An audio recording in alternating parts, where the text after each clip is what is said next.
Sveiki, šiandien yra šeštadienis ir praėjo jau savaitė nuo paskutinio video, tai buvo sekmadienis, dabar yra šeštadienis, atbėgau ką tik Vingio parke 50 minučių, tai naujas rekordas ir galiu pasakyti, kad buvo smagu.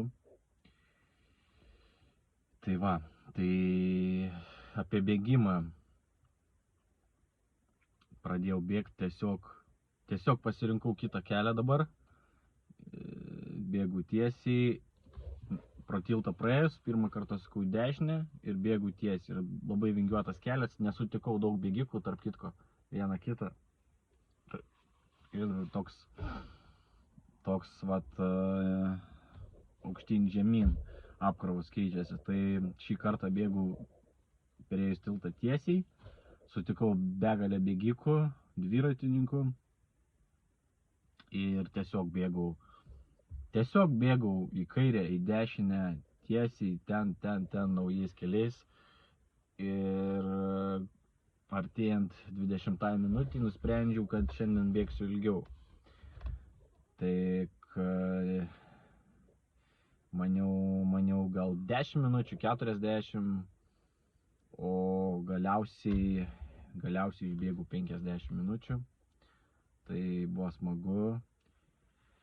Ir bėgdamas kažkur 15 minutę ar 10 aplenkė mane bėgikas ir aš jį pasižiūrėjau ir pagalvojau, kad jisai tiesiog bėga normaliu tempu, bet jis mane lenkia. Kodėl, žinai? Ir manau, todėl, kad žodžiu, reikia mokytis bėgti dar.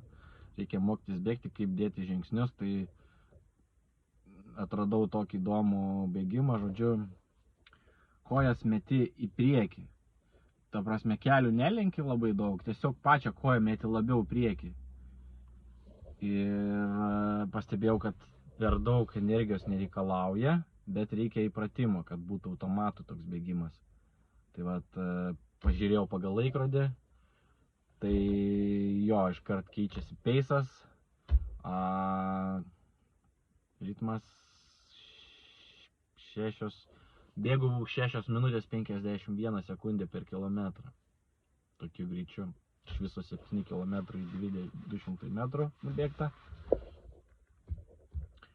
Tai va tokį atradau bėgimą ir tarp kitko jau pačiam gale, bėgant link automobilio, visiškai greitai pradėjau bėgti. Mečiau koją į priekį, kažkoks buvo toks noras, tai ir peisą pagerinau tuo bėgimu. Tai va, tai reikia mokytis bėgti, reikia išmokti bėgti, domėtis, kaip taisyklingai bėgti, kaip pagreitinti bėgimą, kaip mažinti energijos sąnaudas ir kaip spaudimą reguliuoti, nes pamačiau, kad kyla spaudimas, kai apkrovas didėja, spaudimas kyla, tai va, norėčiau pasidomėsiu daugiau, kaip tai suprasti ir kokie procesai vyksta kylant spaudimui kūne.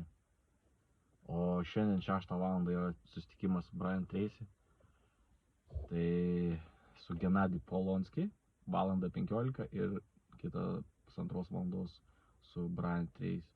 Tai 6 val. 6 turiu laiko sutvarkyti reikaliukus ir 6 jau turiu sėdėti ofise ir klausyti Brian Tracy paskaitų, taip pat Gennady Polonskiy. Iki.